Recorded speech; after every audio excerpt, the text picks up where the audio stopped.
is the whole community inclusion planning specialist in the Colorado Office of Emergency Management. And we have Shaylin Suzelis, co-executive director of the Partnership for Inclusive Disaster Strategies. So we're going to start today with our discussion. I'd like to ask all of you on the panel, starting with Shaylin, just give us a brief introduction that tells us what your position is and your current responsibilities. This is Shaylin. Hi, everyone. Nice to be with you all again. I always enjoy joining these topic sessions, and thank you, June, for the wonderful introduction. As June mentioned, I am the co-executive director alongside Herman Parodi of the Partnership for Inclusive Disaster Strategies, which we recognize is quite a mouthful to say each time. So we also go by the name The Partnership in short. And if folks are not as familiar with the Partnership, we are the nation's disability-led disaster hub, led by and for disabled people throughout disasters and emergencies. As I said, it's a national organization, nonprofit across the country. However, I am physically located on the stolen land of the Lenape people, also known as Philadelphia, Pennsylvania. And we have staff in states of New York, Connecticut, and Minnesota, and certainly partners all across the nation, many of whom are on the line with us today.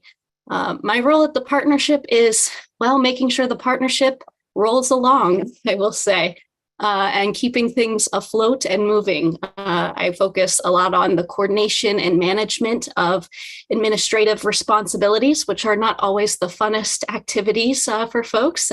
Things like finances and making sure schedules are as they should be, paying people and those sort of things, but also operationalizing our services and programs, and most importantly, our community resilience activities and engagement with the community. Some of those examples of community engagement are, I'm sure, as folks may be a little bit familiar with my voice, if you join our weekly national stakeholder calls on Tuesdays at 3 p.m. Eastern Time, where folks from across the nation come together each Tuesday to share good and promising practices and systemic rising issues around emergencies and disasters for people with disabilities, and bringing folks together from across sectors of work life and certainly individuals impacted by disasters, as well as June is very familiar with, and current ongoing participant in our daily COVID-19 disability rights and disaster calls, which are each and every day at 6 p.m. Eastern Time or 3 p.m. Pacific Time.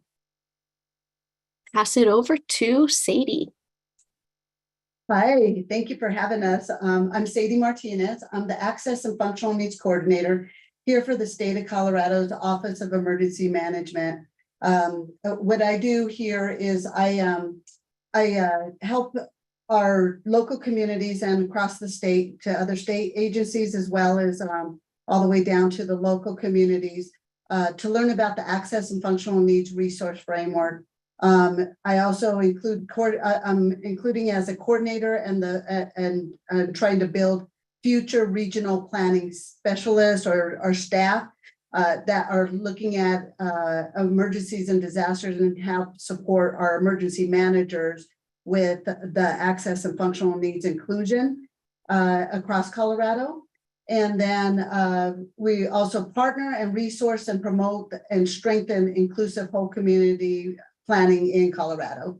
The purpose of my coordinator role is to be a partner and a resource to support the state and local emergency management to identify needs of individuals with disabilities and others with access and functional needs before, during, and after disasters in order to integrate a whole community inclusion approach for the overall emergency management.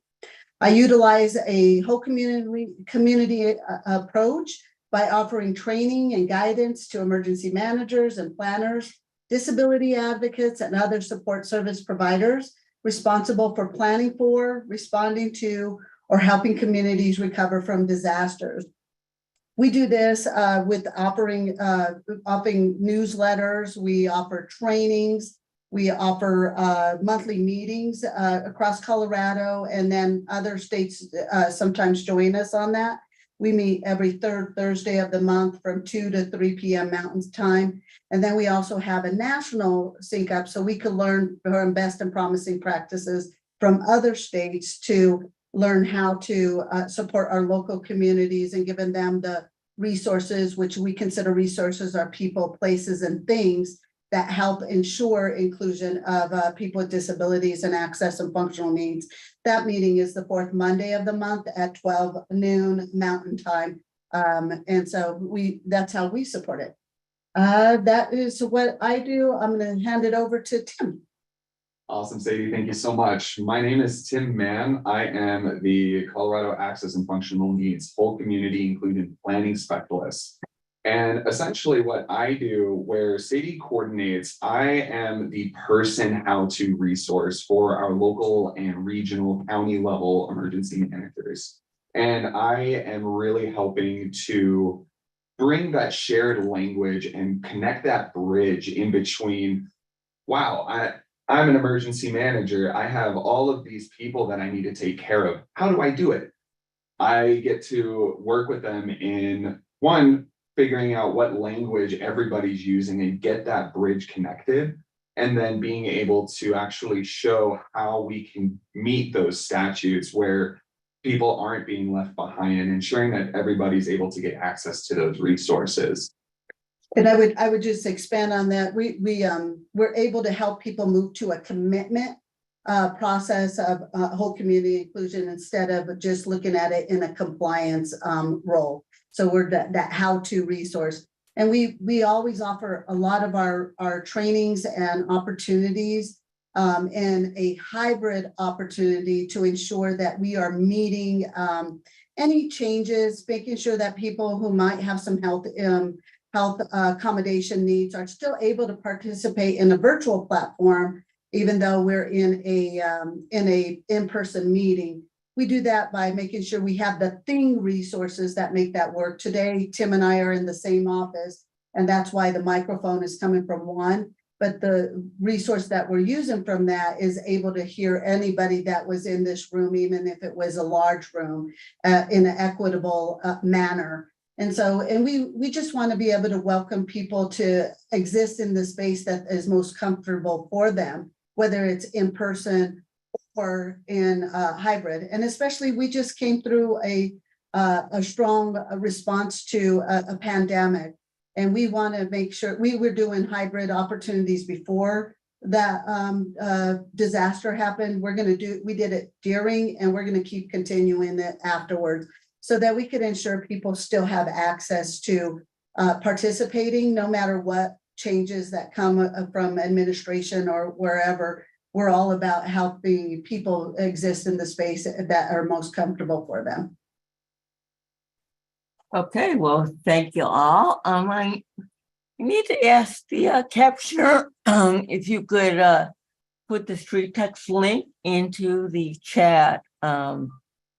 Please. Sure, I will do that. Just give me 1 second, please. Sure thing. Okay. So, just waiting for that.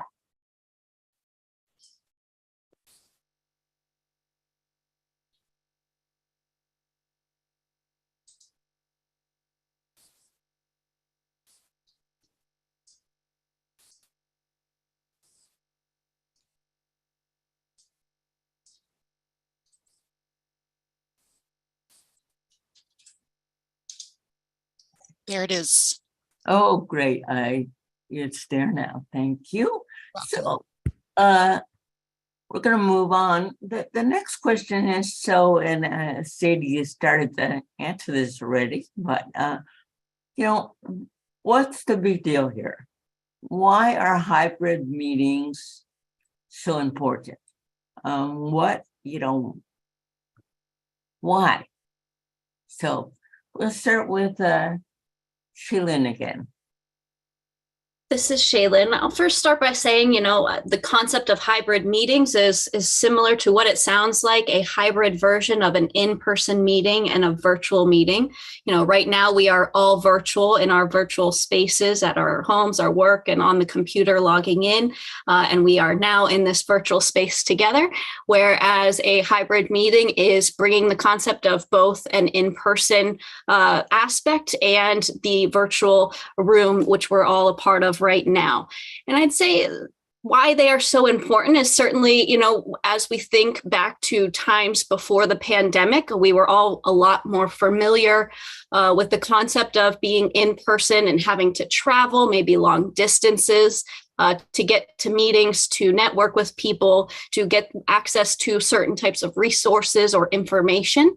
And then the pandemic did shift that a bit to really highlight the importance and need of virtual spaces and being able to come together on a virtual platform where you still have the same level of access to the information, to the people you're connecting with, but in a different format.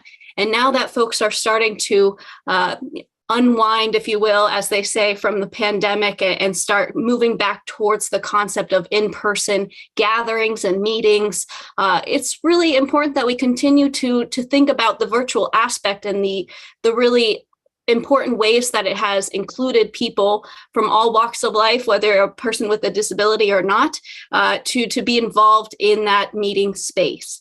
I can't wait to talk a bit about the Colorado Access and Functional Needs Conference that happened this past April, and working with the team in Colorado on making that a successful hybrid opportunity for folks, and sort of how that worked and what works well for that.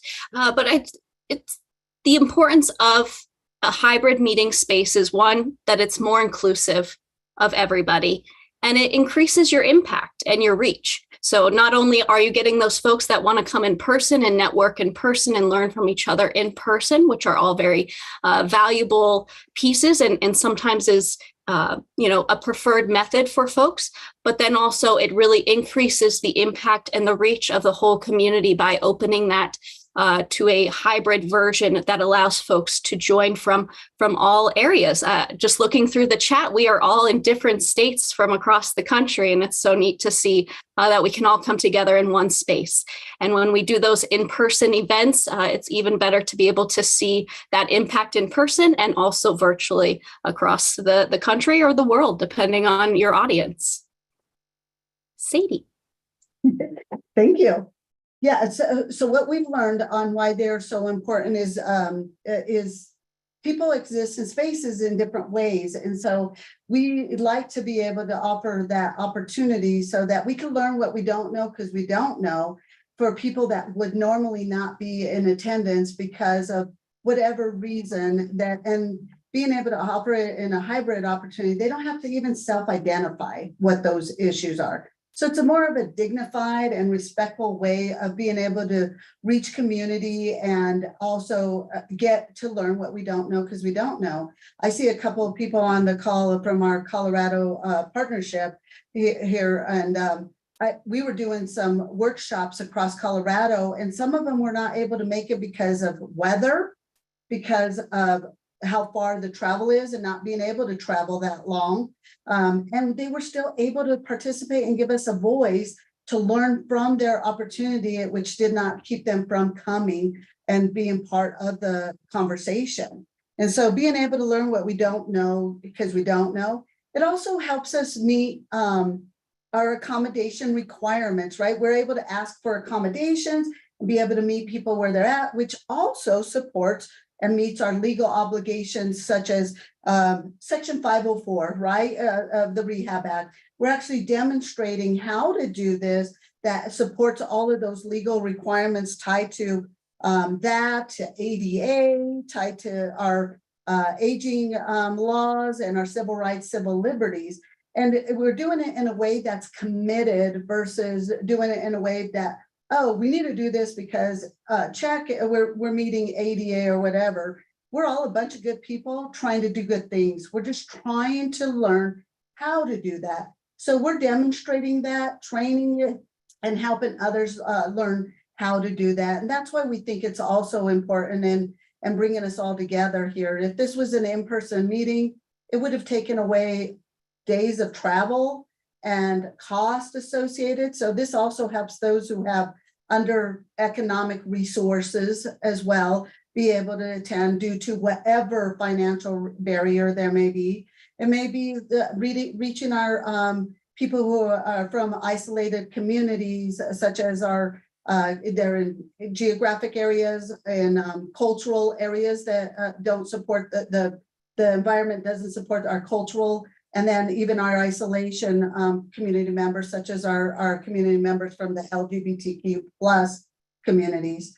We also have hybrid opportunities that help people meet them where they're at. Some people like to stand during meetings, sit during meetings, stand during meetings, walk around, different things like that. I am not a sitter, I'll be honest. If I'm in a conference and I'm sitting, it makes me too tired and I don't feel like I could function. And so I'm not diagnosed, but I do know I probably, if I had resources, I might have been diagnosed where I have my attention is always being interrupted. I'm always thinking of too many things. And so it drives people, other people who do not do well with going all over the place.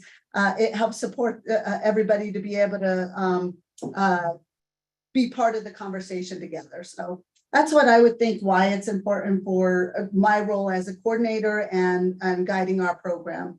Tim, what would you add? Yeah, I would actually even just expand a little bit on the accommodation side by being able to host these meetings in that hybrid environment. Anything from resources like the slides that are going to be made available later. We're working on that. The chat's not letting me just drop it in, but we will make sure that everybody can see what slides we have just for that quick review. But so it allows for those resources to be shared more easily. If we have handouts and we're doing it in a hybrid environment, most people are going to be able to have it electronically instead of us having to, for a purely in-person meeting, printing out those handouts for every single person. And really, we're able to make sure that there are more options for accommodations with a hybrid meeting.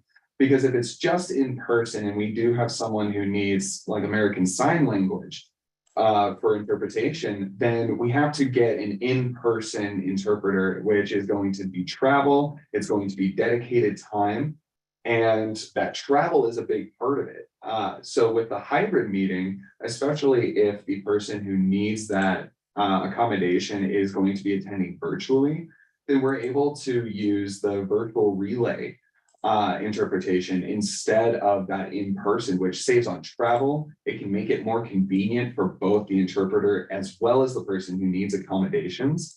And as Sadie did mention multiple times, people get to exist in the way that makes them comfortable, which at the end of the day, when we're trying to really build the whole community inclusion in emergency management, we want people to feel comfortable and like they are able to come to the table and share their opinions. Because by having either virtual or in person, rather than both, you end up leaving people out who may otherwise want to attend, which can leave out some really, really key details about what the community needs as far as resources go.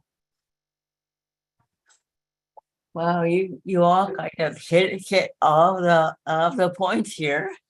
I'll just make it personal for 1 minute and say I was reflecting that when I'm asked to go to Sacramento for a 2-hour meeting at the Capitol in California, that to me, who I am able to travel, that is a 14-hour commute, given the limits of when you can catch a plane. So not only is that a lot of wasted time, but for those of you who travel using a scooter or a wheelchair, you know that it's always a little bit of a crapshoot. Will you get it back on the other end in the same shape in which you gave it to them as you got on the plane? I mean, many of us are always holding our breath and have been victimized by getting things back in pieces instead of the way it should have been returned. So anyways, moving on to the next question. What are the details here? What's involved in doing this well? What's involved in a successful hybrid meeting? For example, not necessarily a big conference. I know like you did, Sadie, and you worked on Shaylin in Colorado last April, but how about just an advisory committee? What's involved? What makes this work? So Tim, how about you first? Awesome. This is Tim. Yeah, so there are a lot of different ways to actually make a hybrid opportunity successful. And it all depends on who it is you're trying to get to the table, what your space looks like, and what the goal of that meeting is. At the very start, those are the big things you have to figure out. You want to make sure you're setting clear goals for what that meeting is going to be and what objectives you're trying to meet from that meeting and from that opportunity. And within that, you need to be patient with both yourself as well as everybody you're working with in order to bring that hybrid opportunity to fruition and to make that happen. So you want to start with making that plan, figuring out what is it we're trying to accomplish with this meeting. And then how are we going to actually make it hybrid and make it a successful opportunity? And that's where you start to work that plan, where you're setting your timetable of, we need this many resources or these kinds of resources. So now we need to source those, whether it's technology or venue space or even people resources. You're also, because it is a hybrid environment, you absolutely want to test your technology once, twice, however many times before you need, because you can test a dozen times and it's perfect every time. The day of, there's almost always one hiccup, and it could be a really small hiccup or it could be a really big hiccup.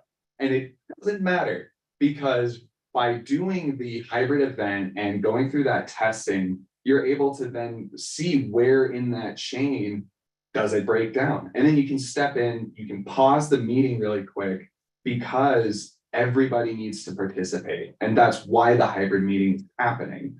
So you can pause really quick, you can fix that hiccup, and then you can start carrying on so that everybody is able to be included.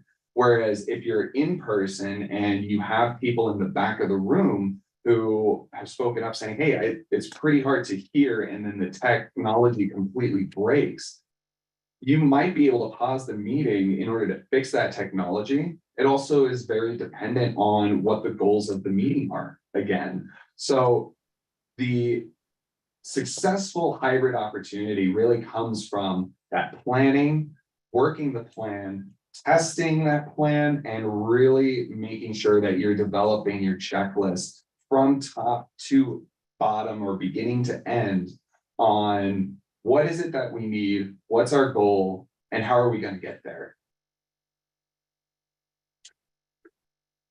And then Shaylin, off to you. Well, I will just piggyback off of some of those points because they're really key points in all of this. And I really echo the point of testing your technology. And I'd go further to say testing technology, in the space that you plan to meet in person with the virtual component, as well as including your accommodation providers in those tests, the ASL interpreters, the CART interpreters, other language interpreters if you're providing other languages, making sure that everybody is sort of understanding what the process will be and how it will look and feel in that moment, and making sure everybody is, connected, has that level of access that they need, and understanding sort of all of the pieces that will come together on that final day when you're meeting hybrid. And I would even say, if it's possible, to meet prior to the meeting on that same day to make sure that people are, connected, have their microphones working, their cameras didn't, fall off the computer and break the night before, these types of things, making sure that everybody is set to go in that moment on that day. It's something we even did here in this virtual space before this meeting, coming on a couple of minutes early, making sure our mics and our cameras work, and then certainly checking in on other areas, if we had any questions about the event itself. And then I'd say one area that I found really useful when Colorado did their hybrid conference in April was that there was a point person in person for the in-person tech pieces, and there was a point person in the virtual space. And Tim, you did a great job in both of those roles. I think it was great, and it was really lovely to work with you on the virtual side and say, hey, the interpreter does not, fit in the camera, or we're seeing a shadow in the background that is not, is distracting people. And these were also feedback that we were getting in the virtual space, and then I would relay to Tim, in a private message, and that way it wasn't interrupting the event or, the conversations happening, but was a smooth way of really handling some of those little glitches that are going to happen regardless of how many times you practice or try or get folks together. Things are always going to happen no matter what. So I think, just adding to some of those key points that Tim mentioned there is really making sure you test with everybody, and having those point people in each role, and having that communication and that level of, resolving issues as they come up. Sadie? Yay. I love, Shaylin, on how you're talking about that, because glitches happen. So then we have to wobble during the glitch, which happened at our conference, also happened in the National Access and Functional Needs Symposium. And we need to be able to quickly troubleshoot that. And when we're testing and doing that, we're able to identify where the glitch is and quickly be able to do it. However, even when that happens, and we saw this demonstrated in the symposium, as well as in our conference, that practicing inclusion is worth the time it may take, even if it delays other objectives. It was important that people who were needing American Sign Language interpreting, those who are needing Spanish interpretation, those who were having visual accommodation needs were still included, even though it may have been faster to just keep going. That we want to walk the same walk of whole community inclusion by making those decisions on ensuring that we have a backup plan. We want to make sure that we have hybrid opportunities in everything we do, such as emergency management core advisory group meetings, local emergency planning committees, local emergency management access and functional needs committees, preparedness trainings, conferences, any community connecting meetings. This makes everyone feel welcome and like they are able to have a voice to help us get better. And one of the things I do in hybrid meetings is I also moderate a lot. Moderating, being able to see what is the real goal of this program or this meeting. Is this meeting to identify a problem with solution? Let's make sure we stay on track with that, because there's times that we get in meetings and emergency managers feel like you're not doing this and everything they're doing wrong. And then now the emergency manager doesn't feel welcome. And then, so when I try to work with that, I start identifying what the problem is, and then asking the person with lived experience, what is a wonderful solution that emergency management can work together with you in order to bridge that problem gap? And then opposite, vice versa also, when emergency managers are having meetings and not inviting people with lived experience, it's still demonstrating the same thing. We're only admiring the problem without and having a plan for, without better seeking to understand what we don't know, because we don't know by having a plan with. And those are some of the gains and some of the things that we miss when we're doing hybrid opportunities. We gain to learn what we weren't able to normally learn, because people are with lived experience are coming to the table, and also emergency management, so we could better plan with our community and respond stronger. and it gives us a more dynamic and inclusive discussion. When we don't offer hybrid opportunity, we leave people out, plain and simple. Those who cannot get there are left out, period. I guess that's the easiest and quickest way to be able to talk about what is involved in a successful hybrid opportunity.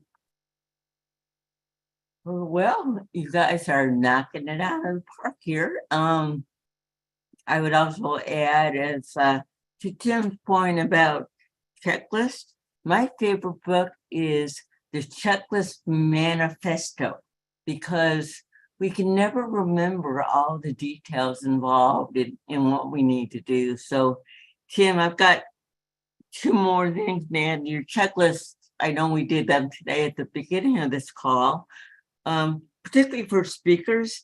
I always get their cell phone numbers as backup, and I always remind the speakers, because they're key sometimes to having the meeting move along, that they need to have the meeting ID and a call-in number in case they lose connectivity. So just and also by starting early, as Shaylin mentioned, 15 minutes early or more, you include all of your team. Carla's in our background, our street text person, anybody, interpreters, because they may be new. They may not exactly know the culture in which you've done this for months now. So reminding everybody to be on the same page in how you do things. So moving along, and a reminder to all of you, the slides that Tim and Sadie prepared are in chat. And they are going to allow at least 30 minutes or more for you all to chime in with your questions. So be sure and put them in chat or think about getting them ready to post or to voice. Next question, it's always the big question. What are we talking about in terms of cost? What are the costs? So I think we'll start with Tim. Awesome. This is Tim. Thank you. So you're absolutely right. It is a big question because it's what's on everybody's mind. How are we going to pay for a hybrid event, especially when some of these hybrid events can, especially just looking at it, can seem outrageously expensive. And I have great news. It doesn't have to be. It can be extremely cheap, especially if you're keeping your meetings fairly short, anywhere from 30 minutes to maybe an hour, depending on which platform you're using. Because at the fundamental level, really what you need to have a hybrid meeting is to be able to have at least one laptop connected to whatever virtual platform you're using, whether that's Zoom, Google Meet, Microsoft Teams, or any other platform. Having that maybe at the end of a longer table with the virtual opportunity there. And then you have your in-person group sitting around it and being able to look directly into the camera. So really the cost there is going to be, do you have a Zoom account that can host the meeting for the amount of time you need the meeting for? And do you have a laptop that's able to do that? So that you can host the meeting from there, and then maybe someone else is able to keep an eye on chat, look at questions. So it can be extremely cost effective just with the tools you already have. And as you start to incorporate more and more pieces, that's where the cost really can be driven up. However, when you look at accommodations, like I mentioned earlier with American Sign Language interpreters, you can actually save money on that accommodation by having a virtual relay interpreter over an in-person interpreter, because now you're taking away those travel costs in some cases. Virtual remote interpreter. Virtual remote interpreter, excuse me. Thank you, Sadie. So when it comes to costs, it again is going to come down to what is your goal? What's the objective of the hybrid meeting opportunity? Are you trying to just get people at the table and have a discussion and include more people? If that's the case, then it can be extremely cost effective with the tools you already have. If you're trying to host a conference and live stream everything and include the virtual participants with the in-person participants, it's going to vary based on the space, based on what tools you already have, and a lot of other things. So it can be from a quote unquote free with the tools you already have. And then it can also go into the many thousands of dollars just because of scale. And it's all a matter of just coming back to what's the objective of that hybrid opportunity. And with that, I will pass it off to Sadie. Oh, it is me? It is. Awesome. I'm happy it came to me because we've had lots of lessons learned on how to save. For instance, our first conference, we tried to do hybrid and we piloted that. So I asked a handful of people to join remotely so I could figure out what are the problems or what are the resources that I'm going to need to make it more inclusive and functioning. So the second conference we did, we tried it again with those recommended improvements. One of the things I learned from the first conference is when you do accommodation requests, sometimes states have like captioning at real time available. And if there's going to be more of workshops involved in it, and you're going to have it in a hybrid, they'll be able to, like we have Relay Colorado, which is a free resource for those who need to use captioning as their ability to participate. And so I was able to work with them in our first conference so I could learn stuff and learn how to even budget if I need to pay for it. And so I always say, show me your budget, I'll show you your priorities. One of those things I always recommend is if you are trying to truly do a hybrid, you need to put some budget line items in there. It may be what you can afford in there, and then as you keep increasing it. The first conference we used, my cost was associated to ASL interpreters, American Sign Language interpreters. And then CART, I didn't have a cost associated to it because I was working in a pilot format so we could better identify how to make that better. And bringing those partners together to be able to help you better understand is going to really help with that cost savings in there. A lot of times we're able to partner up in certain areas that really help save that cost as we keep looking at that area. I think I hit everything I wanted to make sure. And again, one of my quotes are when people are like, I don't have a budget for it. And it's like, well, then is it really your priority? Is that your objective? That show me your budget and I'll show you your priority. And that is how we start working through that. And then there's times where we will partner up with them so I could demonstrate and show them how to work through all of those different accommodations that will help everybody feel welcome. And we'll put it into our budget to help them better understand it, with the understanding that theirs are going to now start work, their priorities will start working towards a budget to have that inclusion. Shaylin? This is Shaylin. I think the moral of this answer is we're not going to give you a number. There's no exact number that comes with this, especially when we're talking about the in-person aspect. There are going to be different types of costs based on your location, and the options that you may have for setup in person to make sure that everything that's being captured in person is also being offered to the virtual participants and vice versa. And I think, there's always solutions to any problems that folks may find in either accommodations and making, those available for folks in person and virtual.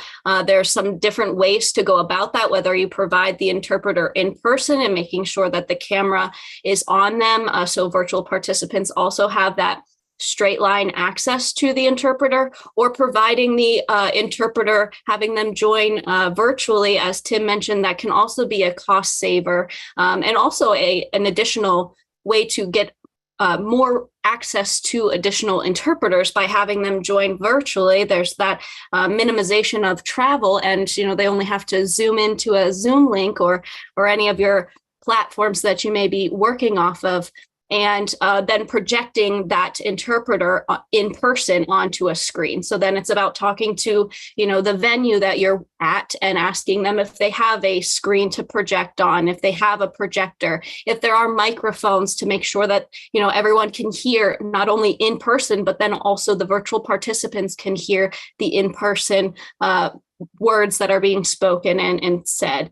So I think there are lots of ways to work around budget related costs and concerns, but there certainly isn't a one size fits all number to this. And there are ways to certainly minimize those costs. And, when in doubt, I'd say virtual only is going to be one of your cheapest options.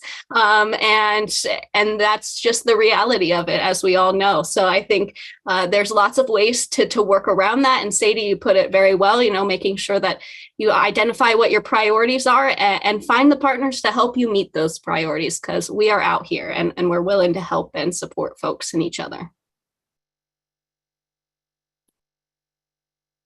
Okay, well, Sheila, I do see your hand up, and we'll get your hands in just after this last question, which is, all of you have lots of experience already doing this. So, my least favorite term is lessons learned. So I will ask you, what are your lessons to apply? What would you share with us? What you shared a lot already, but anything else, any other lessons that we can benefit in terms of thinking through how to apply them? Sheila, and you first.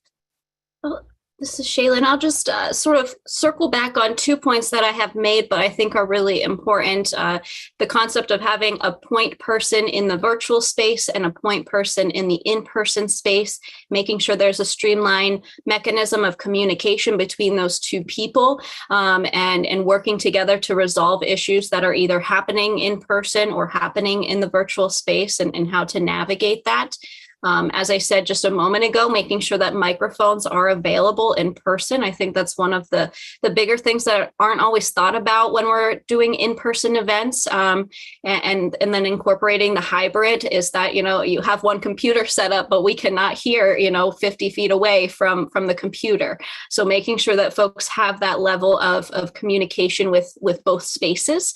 And to that end is also having a person that helps with that interaction of the virtual attendees and the in-person attendees. So not only, the gaps or problems that may pop up in between, but making sure that, if somebody in the virtual space has a question for the presenter in person, that we are capturing that person's question, that they're able to voice it or say it or interpret it however they speak or voice, and making sure that everyone is included in both aspects. And that part can be a little trickier if you don't sort of practice it a little bit, have a feel for what it's like in person and virtually, and making sure that someone is also, always looking at the Zoom screen or the computer to make sure that, any questions that come in the chat or people's hands up, and making sure that also that sound system for the virtual space is loud enough for folks in person to hear what's happening. And if that's not feasible, that can also be an additional cost. So something to consider there. But there's other ways to work around that, like making sure that there's just a person that says, okay, Joe in the virtual room says this question for this person, and then relaying that information from one space to another if it's not feasible for them to, hear in the in-person space. So I think biggest lessons is making sure that folks have all of the access that we can provide in both spaces and meeting those needs, and making sure that the interaction is able to happen on both ends so everyone feels included in all of the aspects of the virtual and the hybrid space. Sadie? Thank you. And I would add, I love how you mentioned a microphone, right? When we first started learning this, we've had lots of lessons learned, right? We learned that we can't do a hybrid opportunity off of one person's laptop. We have to have some kind of microphone or some kind of unit that could work. We went and we staged across in our field operation service areas these meeting owls. These meeting owls help when you don't have a microphone available for the people who are attending on virtual to be able to hear as if you had a microphone on. We also invested into Sadie, some interrupt you. I'm not sure people understand what a meeting owl is. Perfect. Okay, so a meeting owl is a resource, a virtual resource that helps. It's almost like where it's a camera as well as a microphone that is able to support a big, large room. Tim, if you can, will you grab a meeting owl link so people will be able to look up what it is, if you don't mind? And then we also invested into some portable hearing loop systems where we have staged across Colorado as well. So that, and it comes with a microphone, a speaker and a microphone stand. And a hearing loop is one resource that if people have a T-coil hearing aid, they're able to turn on that T-coil and hear as if we were talking into their ear or right into their hearing aid. And so we train that. We show people how to use that across Colorado. We train our emergency managers and our partners how to use that so that we can use that before, during, and after emergencies and disasters. And so those are some resources that we've learned and lessons applied that we worked. We also make a plan. We work that plan. And then we protect that plan by testing and exercising the plan. And then we improve that plan. And that's how we protect our plan in hybrid settings. So when we learn something, we also share how to change that. When we learn something because we had to go to plan B or C or D, we are going to help others start from the get-go on being able to meet at that level. So we're also investing on being able to help our under-resourced, underserved communities have access to resources to still support a hybrid opportunity as we keep growing that out. Tim? Thanks, Sadie. This is Tim. Yeah, there are a lot of things that go into a hybrid event, and it can be, again, based on scale. It's all about your objectives. What is it we're trying to do? So one of the biggest things that we've learned, as Sadie mentioned, is having that plan and then having your backup plan, having your backup to the backup. And depending on the scale, you're going to need a lot of backups because as you introduce more and more technology, there's more points of possible failure. And then you have to be able to just refigure it out, get it back up and running. And another big lesson that we've been able to apply is really encouraging different calls to action. For us, a big part of that is using what we call our start, stop, continue change, which is to identify as the presentations are happening, name something you want to start doing. Name something you want to stop doing now that you've learned. What's something you want to continue and what's a process you want to change? And as well as the 3-2-1 approach, like 3 things I learned, 2 ways you're going to apply it, and then 1 way you're going to share it. So there's a lot of ways to make these opportunities better and better and better. And as Sadie mentioned, it really is about working the plan, you make the plan, then you work the plan, and then you protect that plan by testing it, you exercise it, and then you improve that plan. And that's how just are able to make these opportunities better and better, more and more accessible at hopefully cheaper and cheaper costs. And more importantly, more and more effective at being able to have a hybrid opportunity where everyone is able to participate and feels like they had the opportunity. Okay, well, you guys have been great, and we protected 35 minutes for audience questions and participation. So I'm going to start. Sheila, you've been patient, and I know there's a lot of stuff there in chat. Not sure if you're going to access it or not, but your hand's up, so go ahead. That drives me nuts, period. I can't, no, because I'm listening to a screen reader while I'm listening to real people, and I can get the screen reader anytime, and the real people are important. The reason that I raised my hand is not so much a question, but some points I want to highlight that I got in late, and I apologize. Maybe some of it's been covered. The biggest thing of all, I don't know what the owls are. I'll look that up. I've never heard of it. But I and I'm so glad that we have these and that they're available on YouTube, and that the chats become available as resources. I'm an emergency preparedness coordinator for the Center for Independent Living in Berkeley, and I'm Sheila, by the way. But one of the things that I saw that I thought was going to be absolutely disastrous, and it turned out to wobble quite a bit in the beginning, but it actually settled down and worked, was I was at a national CERT conference in June that was held here in California in Burlingame. And we were at a hotel. There were a bunch of us in a conference room, and the conference room was pretty full. And the subject was on AFN. And there were supposed to be two presenters. I guess one of whom was supposed to be with us physically, but airline things happened and weather things happened and things, so she wasn't there.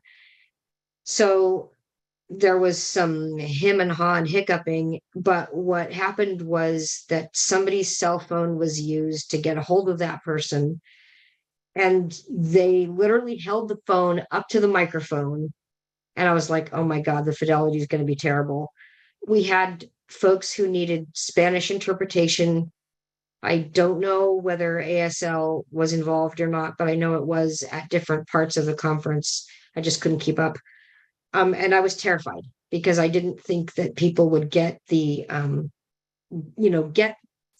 it sounded really tinny, but it actually was clear.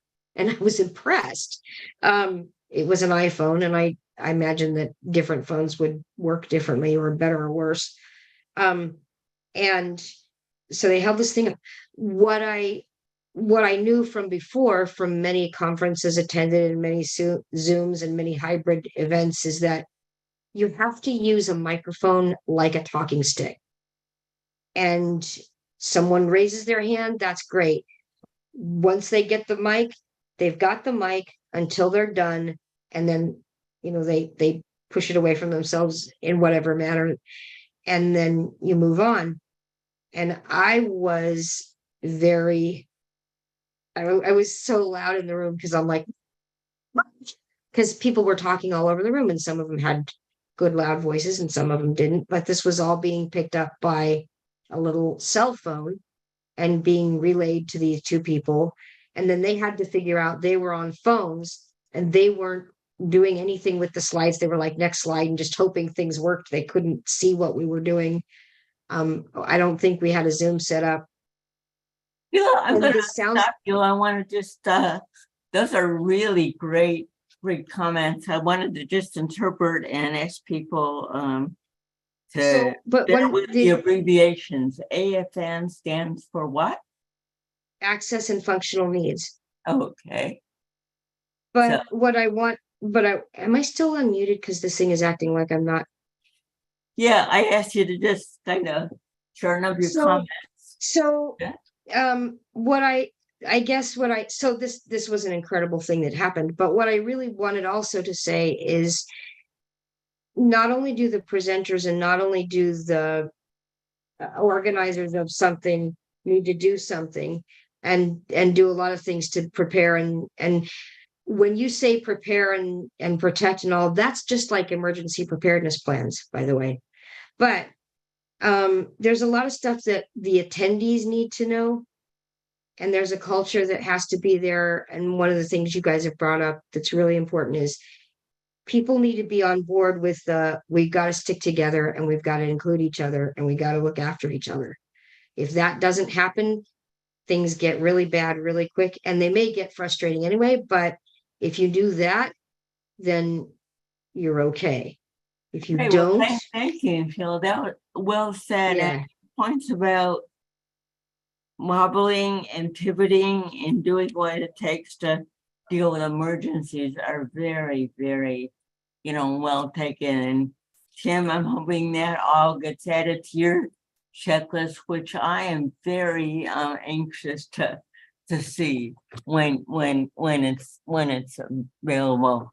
There is a comment from Bambi in Louisiana, which I think is just noting. Bambi, did you want to voice that, or do you want one of us to voice it? Hi, everyone. No, I just wanted to let you guys know about this new legislation that we've passed in Louisiana. I'm not sure how many states have these laws, that, how rigid those laws are in some states, and Louisiana's was very rigid. And we finally passed legislation this year that I think really opens it up, makes it accessible, not only for people with disabilities and their caregivers, but just to people in general. So I just wanted to share that with you guys, if that would help any of you in your states. Yeah, Bambi posted a link to the legislation, which is a new law this year that expands access to meetings that fall under public meetings law through virtual participation.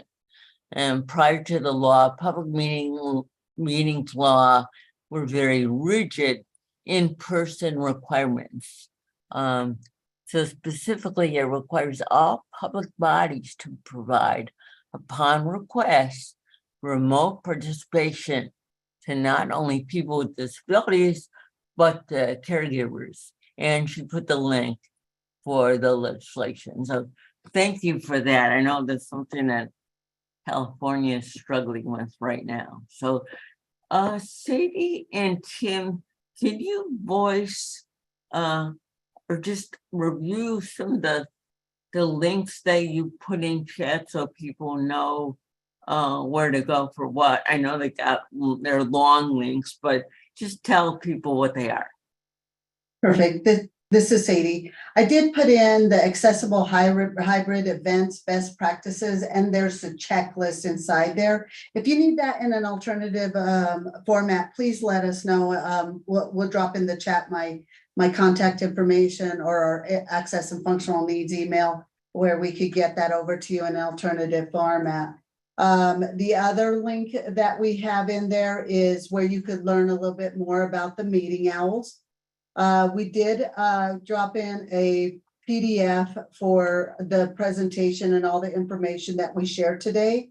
And then I also dropped in some inclusive meeting practice reminders that we did with collaboration with Shaylin and Herman at the partnership, trying to make sure that, there's some good language to help encourage inclusion and accessibility, as well as, and those are the three basic ones. And I just dropped it in at times over and over, just in case people weren't on when we originally dropped it in there for people to have that.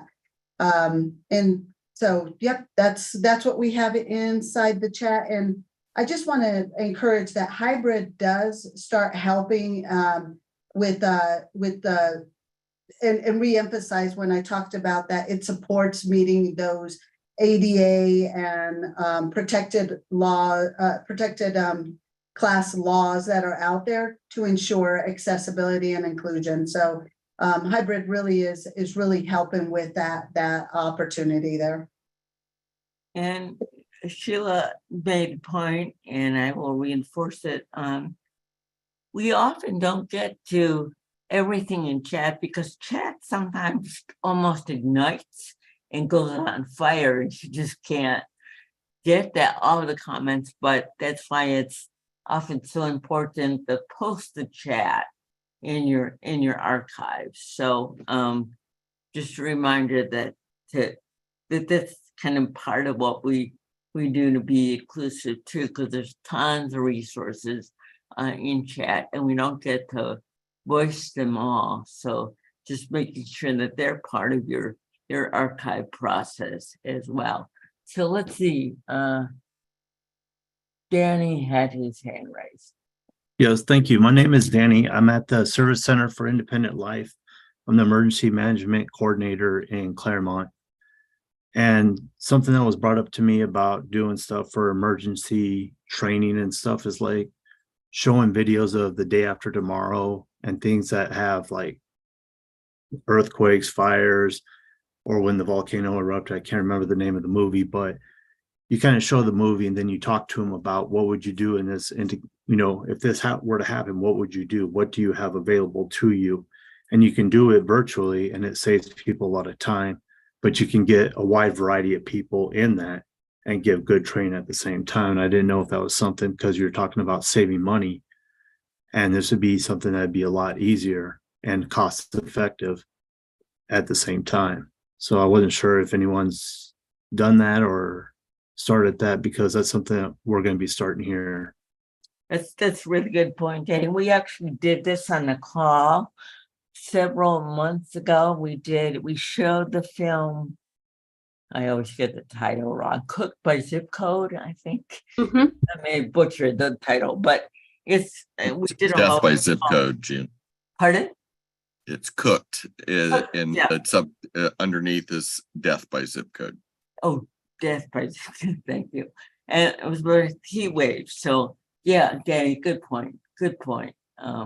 Yes. June, oh, sorry, Todd.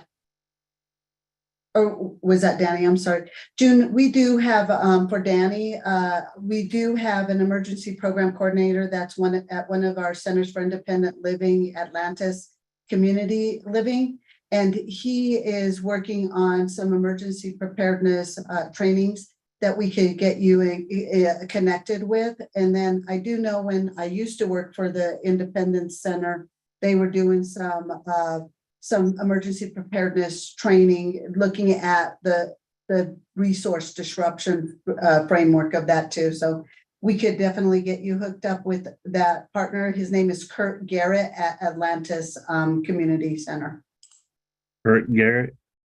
Yeah. This is Shaylin, and I just added the information about the documentary Cooked, which is actually Survival by Zip Code. Good teamwork. We all tried. And I'd also like to add to that, and I will in a moment as soon as I find the right link, another documentary from Rooted in Rights called The Right to be Rescued, which highlights a lot of the issues that people with disabilities face in disasters and emergencies. And with the concept of showing a film, sort of whether virtual or in person or both, is to consider the accommodations that go with that, because oftentimes films are not, interpreted into American Sign Language, or sometimes do not have captioning. So making sure you think through what that looks like in both spaces. I will say films like The Right to be Rescued, which is done by Rooted in Rights, is available with audio descriptions and captioning and different levels of access, but that's certainly not the case for many other types of films and documentaries that we may show for educational purposes. So just to think through what that would look like, and there are ways to incorporate accessibility within film showing or documentary showing, but just to think through how that would look and feel and be, and certainly speaking with your accessibility providers, the American Sign Language interpreters and captioners and such, on, best ways to go about that, and that they are comfortable with that. See, Cindy's asking how long the video is. Cooked by Zip Code is, I want to say, about an hour. Is that right? Yes, Yeah. and And- it is available online. Just search the title and you can watch it multiple places. And it is captioned, but I do not think it's audio described. And just a tip on audio description, as somebody who can never keep up with reading the captions, you don't have them on all the time.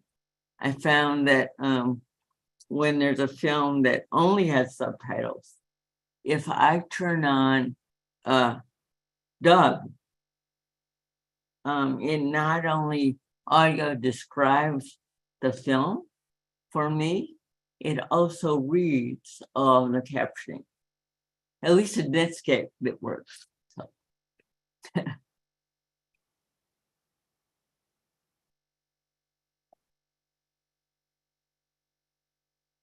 Okay, let's see. I also see, this is Shaylin. Sheila wrote in the chat that it's helpful to send out a list of resources after meetings to attendees so we can create our own libraries, and she really appreciates when that happens.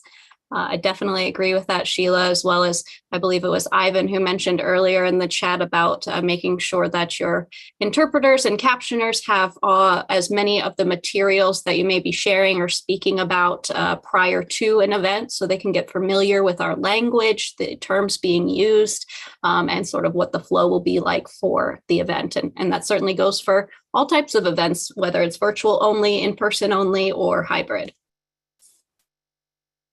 Yeah, I would add for your checklist, Tim, not only give the slides to the interpreters that have time, but ask your speakers to give you a list of atypical terms that they'll be using for the interpreters.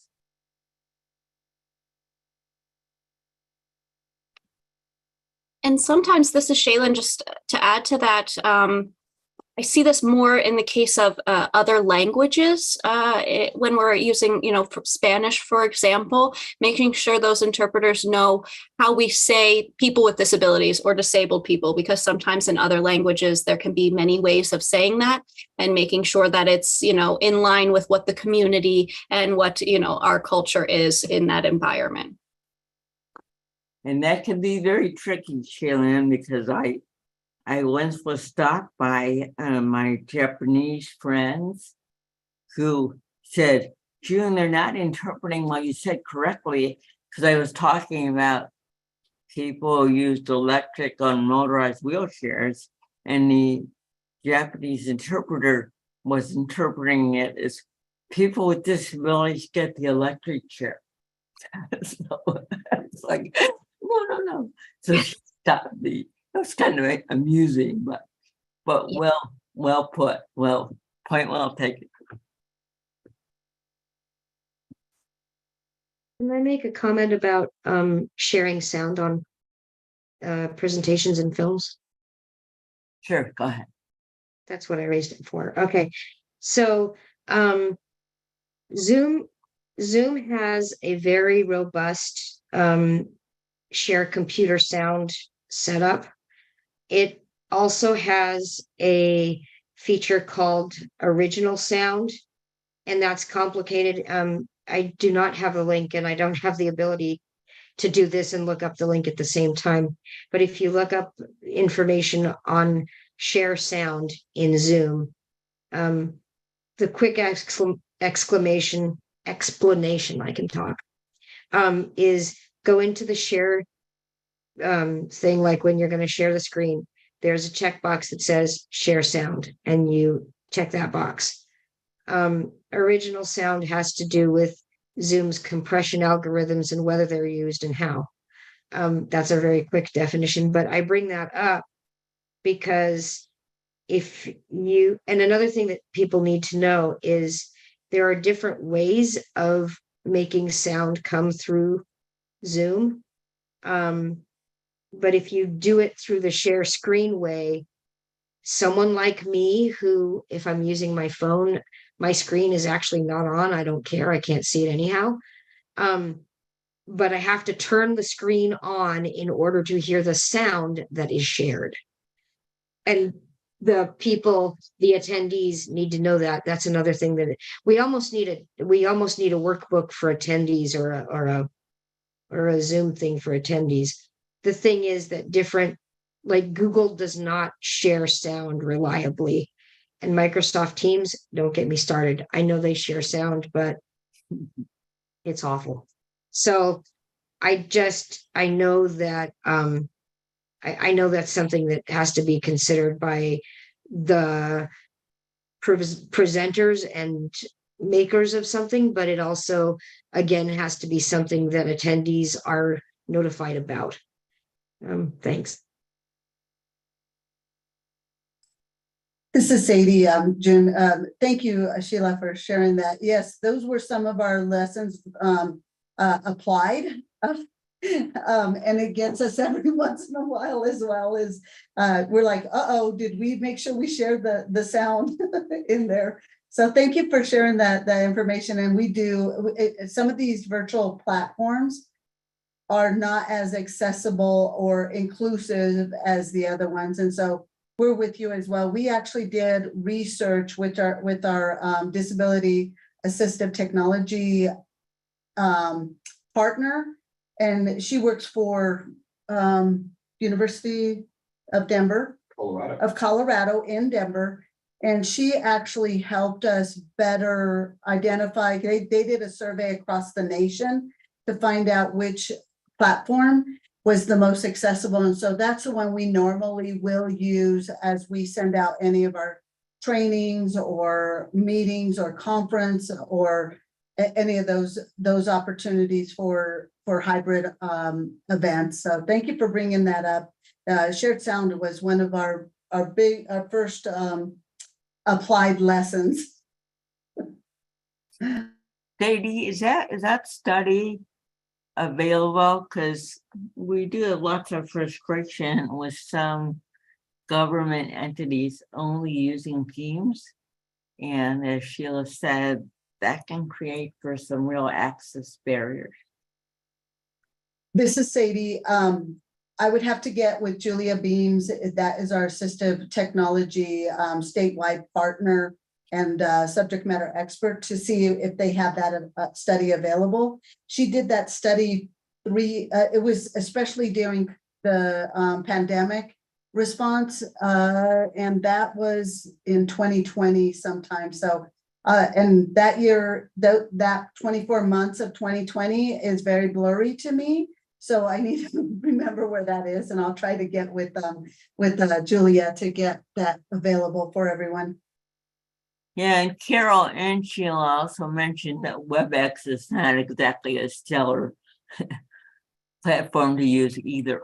So This is Sadie. I have been noticing that a lot of trainings that are being offered through our federal partners are now starting to shift into Zoom. Now, it does depend which federal partner. So I did see that I'm seeing some movement and change in that.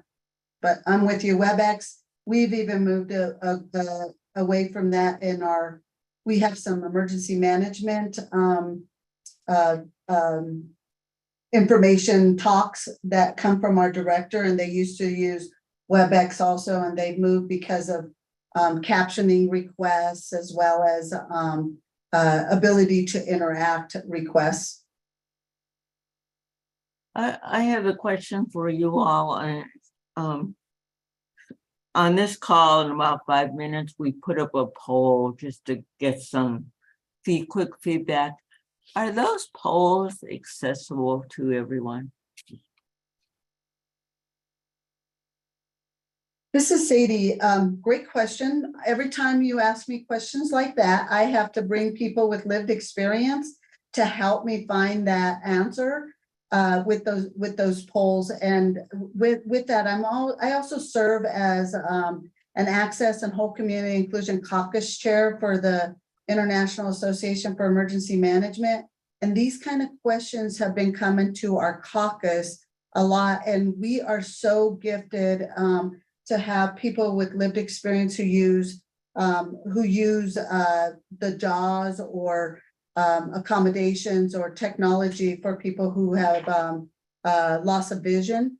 And then that person is also did over 18 years of training in assistive technology and is a person with lived experience without vision. And so she is very helpful with that. So I'm going to ask her about those polls. I did move our meetings into Zoom to make it more accessible because she gave me feedback on that. So once I find out that answer, I will share that. I have 2 answers back to you. Okay, well, thank you. Have a lived experience, Sheila, are those polls accessible to you? Yes, that's a yes. I see okay, great, good to know. That is good to know.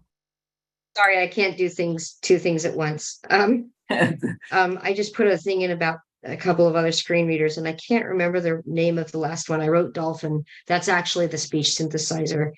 I can't remember the name of the company, but one of the things that can be very difficult when figuring out accessibility issues is that there are so many operating systems, there are so many accessibility options, and there are so many there are a lot of people whose technology is very outdated, but it's expensive and we can't afford to upgrade. And always the thing you hear first after you hear, oh, it must be your assistive technology that's the problem. When if things are 508 compliant, assistive technology should work.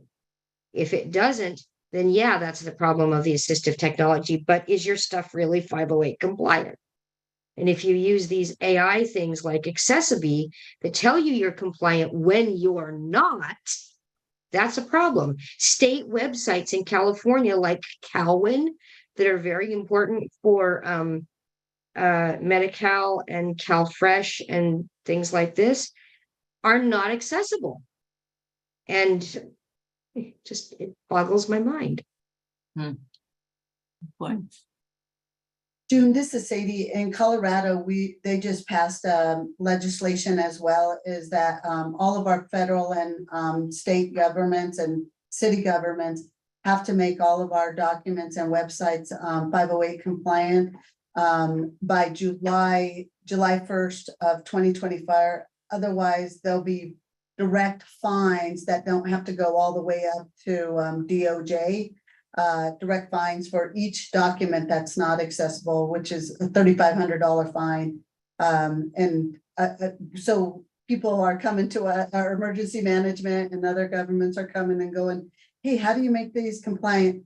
We're not the subject matter experts in that, but Colorado is making it a priority. And so there's lots of trainings out there that we're now sharing with our emergency managers, as well as our incident management teams and other partners across Colorado that are trying to reach community and ensuring that Section 508 compliance. And when all of us are doing our part, then it's not just one person's job. And people like Sheila who use wonderful technology, and if it's compliant, we'll still be able to access it. So yeah. Good to know. Good, interesting practice. Good practice. As Carla puts the poll up, I wanted to make sure that the rest of you who maybe were more quiet today have a chance to ask any leftover questions or additional questions that you may have. The Really chat quick. is very rich. So Really quick, anyone else who hasn't gotten a chance to ask anything yet? There are people all over the country that are doing web accessibility stuff as a living. So there's a lot of resources out there. Unfortunately, I don't know them quickly, but yeah. Thanks. I'm out. Sorry. Todd, I see your hand up. You have the last word in a question. Goodness. I think all of us have run into some of the frustrations, June, around looking at why there's no budget built in for total accessible meeting access. Or did I just screw that up? Anyway, you all know what I'm saying. So I think at some point, maybe we should also look into what our obligations are to each other, as well as the communities and the agencies we work with, to see why it is that we're often told that they do not have the budget for that, when I have yet to hear from any agency, federal or otherwise, how they build in ASL, foreign language, or anything else into their budget. So to me, that is a non-starter. It's like saying, okay, well, we're not going to have any because we haven't put anything into the budget at all.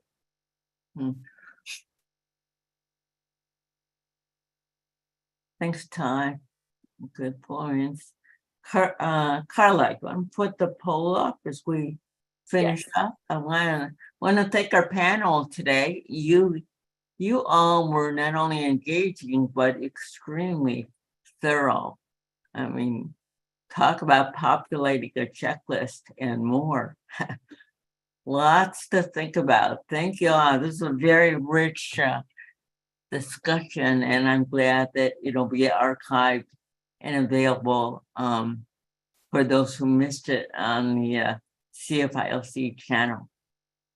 And just a reminder, join us in October to look at alerts and warning issues, and also some smart 911 issues for those of you who may want to learn more about that.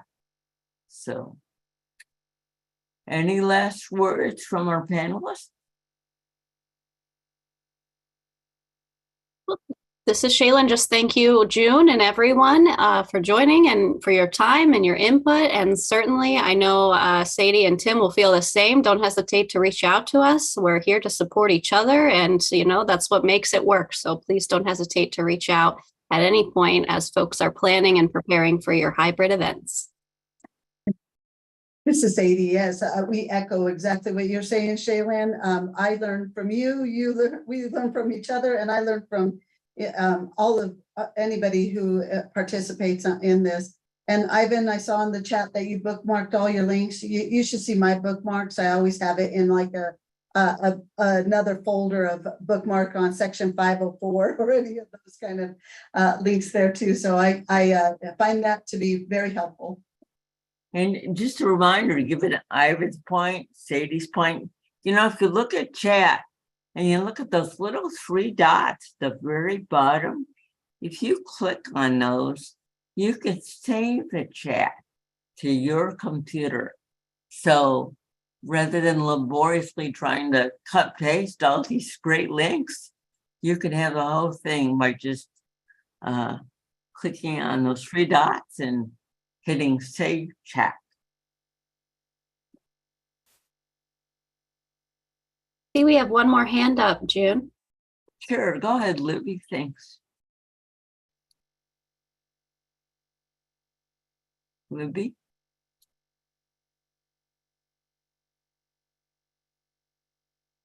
Yeah, hello. I'm going to sign a little bit because I know it's another deaf person on this site. Just for the other deaf, I'm going to Simpcom a little bit sign. So anyway, the person like Todd Holloway, that person mentioned, it's interesting. I'm just as a tip, information from my that poll popped up right when I was talking in the middle of it. So anyway, it's interesting. The other terms, and I used the overhead costs, like a program, like substance abuse, mental health programs, all these things. Now, so many of them are trying to be inclusive for all these programs because they're not including deaf and hard of hearing people in like substance abuse, recovery groups, and many things like that. So I always have to use the word, like when I'm presenting to different groups of doing outreach program, always have to make sure you put in the overhead cost on like accessibility, make sure like what we're talking about today, make sure everyone's being included in hybrid spaces and different programs. So I always have to include that last topic in my meeting. Make sure you include an overhead cost so that you're including people with disabilities in all these programs and everything in all aspects of life.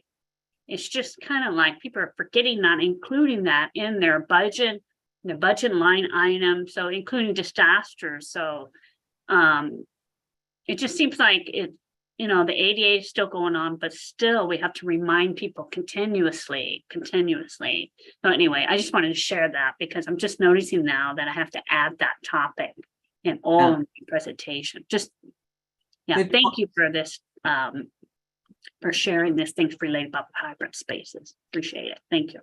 Good point, Libby, and I always like to call that line item, not just overhead, but accommodation, so it really stands out, and doesn't get lost in some generic even overhead, but we really spell out what that means.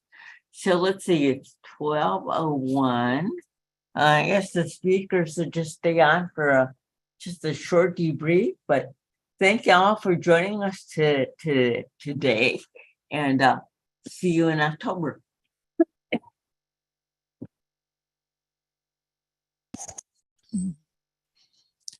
Hi, June. Are you hearing me? This is Rhonda, the captioner. Yes. Hi, June. Are you wanting me to stay on? No, you don't need to. Thank you. Oh, you're welcome. Sure. I'm happy to, but if you don't need me, I'll leave. Thank you. Thanks, Okay, thanks. everyone. This was a really good, really necessary meeting. I had a quickie question and I'll get out of here. I'm sorry. When I first got the notice about this meeting, I thought that this was going to be a discussion on how we can fight to keep meetings inclusive in terms of the Brown Act and other things. And it wasn't, and that's okay. But I'm wondering if we could connect to that effort because it's really important. And I don't know if the reason we're not is because this is through a 501c3 and maybe that would be considered lobbying and la. But I'm very concerned about it. There are commissions that aren't even meeting because they can't get quorums. Yeah, because sure. people can't. I think that's a really great point, and I would urge you in your DDAR meetings that you all have, that you bring that up to CFILC because it is a critical advocacy issue. It doesn't just, it's not just lobbying, it's accommodating, it's inclusiveness, it's everything we said. So I really urge you to bring that up to CFILC, and hopefully it should be on top of their advocacy list. So thanks for doing that. So I'm going to spin it right. We can avoid debrief now with the group, and thanks for your help, Sheila, with this. So thanks. And Carla, we're okay. You turned off the YouTube, right? It's shutting off now, yes. Oh, great. Okay, thanks. So good job, you all. Thank you. Any last minute or any observations or comments, or what do you think? And I didn't have any observations or concerns. Yeah, I think it went really well. We had a couple of really good questions, and people were clearly ignited by what we had to say today. Yeah, and they all stayed on for the long haul. They didn't see a lot of drop-offs. That always tells me a lot. It was a good group. They were chatty. Yeah, and the Zoom is, the chat is rich. Rich. Love that. Yeah, I don't know. It felt really rewarding. I love when I get charged after a meeting. It feels rewarding. Yeah, I'm glad it'll be archived too, so we can refer back to it. And it's something we'll have to keep doing as an update, because the tech we talked about this year won't be the tech we're using next year. And I mean, Sheila's point there at the end is really valid. Now is about, making and pushing all of these entities, businesses, governments, all of these people that are doing in-person things to provide a hybrid option. I mean, it is a big lift and a big effort that folks, need to kind of rally behind, I think. And then Bambi already said Louisiana is looking at that right away and putting stuff in place, statute in place. It is